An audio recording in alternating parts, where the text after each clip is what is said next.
Kumusta mga kasaliksik? Kung akala mo ay napag-usapan na natin ang lahat ng mga kakaibang bagay na pwede nating makita sa ating karagatan, ay sigurado akong nagkakamali ka. Kaya mula sa nilalang na parabang sa mga nakakatakot na pelikula lamang natin makikita, hanggang sa isda na pinaglihi sa porcupine ay pag-usapan natin ang 10 nakakakilabot na nilalang na nagawang mahuli ng mga mangingisda sa dagat. Kaya kung handa ka ng malaman at mapanood ang mga ito ay simulan na natin. Number 10. Freddy Krueger Fish. Taong 2020, buwan ng Desyembre, laking gulat ng mga residente ng Krabi sa bansang Thailand nang makahuli ang isang mangingisda na talaga namang hindi nating masasabi na normal. Dahil sa unang tingin pa lamang sa isdang kanyang nahuli, ay para bang nanggaling ito sa isang karakter ng horror movie na Freddy Krueger. Noong una nga ay nakala pa ng mga mangingisda na isa lamang itong tumpok ng putik. Pero nang tuluyan nila itong iangat, ay talaga namang hindi nila inaasahan ang kanilang makikita. Meron din kasi itong itim at kakaibang hugis ng mga mata. Idagdag mo pang nakakatakot nitong itsura kapag tinignan ka na siguradong magpapataas ng balahibo sa kahit na sino. Kaya naman ang unang ginawa ng mangingisdang nakahuli sa isdang ito ay agad niya itong binukod sa isang container at inuwi upang maipakita sa kanyang mga kaibigan at kapamilya ang nilalang na kanyang nahuli na parabang nagmula sa isang horror movie. Number 9. Higante sa Arctic. Isang dambuhalang higante nga sa Arctic ang nagpakita na talaga namang bumasag sa paniniwala ng maraming mga eksperto sa kung anong sukat ng mga nilalang ang pwedeng manirahan sa ilalim ng makakapal na yelo sa Antarctica. Dahil talaga namang para sa kanila ay imposible itong mangyari. Ang video na ito ay nakuhanan noong April 2018 nang si Jeremy at ang isa niya pang kasamahan ay matapang na sinoong ang malamig na Antarctica at pagkatapos ay gumawa sila ng buta sa ilalim ng yelo nito. Pero talaga namang hindi nasayang ang kanilang pagsusumika dahil sa tulong ng mahaba nilang lambat ay nakahuli nga sila ng isang rare na Greenland shark.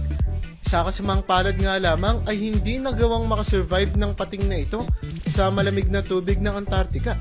At bilang determinado silang hindi sayangin ang pagkakataon na ito, pinakain na lamang nila ang pating sa kanilang mga aso at nagpatuloy na lamang sa kanilang pangangaso. Number 8. Isda na may 2 ulo? Isa lamang iyong karaniwang araw ng pangisda para sa lalaking si Debbie nang bigla na lamang siyang makahuli ng isang isda na hindi niya pa nga nakikita sa buong buhay niya bilang isang mangingisda. Bagaman karaniwan naman na tayong nakakakita ng mga mangingisda na ibinebenta ang kanilang mga huli para ito ay pagkakitaan, well, talaga namang espesyal ang nakita ng mangingisda na si Debbie dahil nakahuli siya ng isang isda na may magkadugtong na katawan. Isa itong napakailap na pagkakataon na sobrang nagpamangha sa lalaki. At sa kabila ng kakaiba nilang kondisyon, nakakagulat na nagawa pa ng 2 isda na ito na mamuhay at lumaki pa sa ganitong sukat na parabang hindi problema sa kanila ang ganitong kondisyon. At bilang namangha naman ang mangingisda sa katapangan at katatagan ng 2 isda na ito, nasa kabila ng kanilang kondisyon ay nagagawa pa ring mabuhay sa mundo, ay inilagay at inuwi niya na lamang ito sa kanyang aquarium upang kanyang alagaan. Number 7. Isda sa desyerto. Ang pagkakadiskubre ng isang isda sa desyerto ay talaga namang hindi lang nakakagulat. Ngunit nagdudulot din ito para magkaroon ng napakaraming mga katanungan sa ating mga utak. Kung papaano na nga lamang ba makakapunta dito ang isang isda, nasa dagat o mga ilog lamang natin matatagpuan. Sa isang TikTok video nga na talaga namang umani ng milyon-milyon ng mga views noong Desyembre taong 2023, nagawang makuhanan ang isang armored catfish. At mula sa video na ito ay makikita natin na parabang sanay na siya na mabuhay sa desyerto na matatagpuan sa Lenques Marinas National Park sa bansang Brazil. Ayon sa naging investigasyon ng mga eksperto, isang maliit daw na grupo ng mga explorer ang nakakita ng nakamamanghang pangyayari na ito at maging sila ay walang maibigay na paliwanag kung papaanong nakapag-adapt ang isda sa maladesyertong lugar at nagawa pa ngang mabuhay dito. Number 6. Higanting alligator gar. Ang makahuli ng ganitong uri ng isda ay para bang nanalo ka na sa loto ng 2 beses, lalong-lalo na kung ikukonsidera mo kung gaano kailap ang makahuli ng ganitong isda. At ang isdang nakikita mo ay isang uri ng alligator gar na nagawa ngang mahuli ng isang wildlife YouTube channel. Ayon sa video ay makikita natin na halos nasa 50 kilo ang alligator gar na nahuli ng lalaking ito sa mismong lugar kung saan naninirahan ng mga nilalang. Pero laking gulat niya daw nang madiskubre na mas malaki pa ito at mas mabigat kaysa sa kanyang inaasahan. Nagawa ngang mahuli ng lalaking ito ang alligator gar sa pamamagitan ng paggamit ng ulo ng isdang bulit bilang pain. At nang sukatin niya nga ito ay umaabot ang sukat ng alligator gar ng 8 talampakan at 2 pulgada ang haba, na talaga namang hindi lang nagpamangha sa mga normal na tao kundi maging sa mga eksperto. Number 5, sobrang ilap na isda. Ang nakuha ng video na ito ay maituturing natin bilang isang himala dahil pustahan tayo. Ngayon mo lamang makikita ang isda na ito na kanilang nahuli, na kung saan nang una nga itong mapanood ng mga tao ay inakala nila na isa itong nakakatakot na uri ng ahas, habang meron namang ibang mga tao na kinukonsidera ito bilang isang igat. Pero ang katotohanan niyan, ang isda na nakikita mo ngayon ay isang uri ng viper fish na tipikal na umaabot ang sukat ng halos 12 pulgada. At kilala sila dahil sa kanilang mahaba at tila ba mga karayom na mga ngipin na makikitang nakatago sa kanilang ilalim na panga. Pero bakit nga ba sobrang ilap ng isda na ito? Well, ang ganitong mga nilalang kasi ay kalimitang makikita lamang natin sa kailalimang bahagi ng ating karagatan, na kung saan matatagpuan man sila sa iba't ibang bahagi ng ating karagatan sa buong mundo. Magaling naman silang mag-camouflage at makikita mo nga lamang sila kung sumisid ka may 200 metro sa ilalim ng katubigan. Number 4, blanket octopus. Kung usaping mga octopus lamang ang ating pag-uusapan, sigurado ako na nabubukod tangi sa kanila ang mga blanket octopus bilang isa sa pinakamailap at unique na species ng mga octopus sa ating mundo. Nito nga lamang, isang harbor maintenance worker sa isla ng Rablin na matatagpuan dito sa Pilipinas ang nakagawa ng isang kakaibang diskubre. Nakakita kasi ang ating kababayan ng isang floating octopus sa ibabaw ng tubig. Pero agad niyang napansin ang kakaiba nitong ikinikilos na para bang meron itong sakit o para bang nahihilo. Ngunit mapapansin din naman natin ang talaga namang kakaiba at nabubukod tangi niyang mga katangian.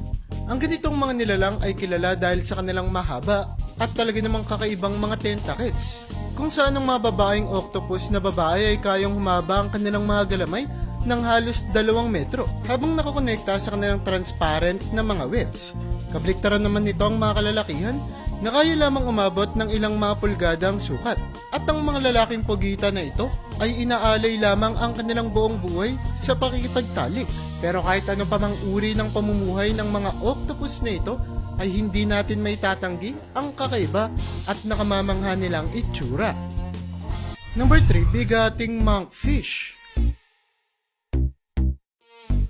Hindi naman nabago sa ating kaalaman na ang pangingisda sa ibabaw ng katubigan ay pwedeng hindi magkaroon ng magandang resulta dahil alam naman natin na ang mga isda ay karaniwan nating makikita sa ilalim at mas malaki ang tsansa nating makakuha ng mas magandang huli kapag sa mas malalim na parte tayo ng dagat nangingisda.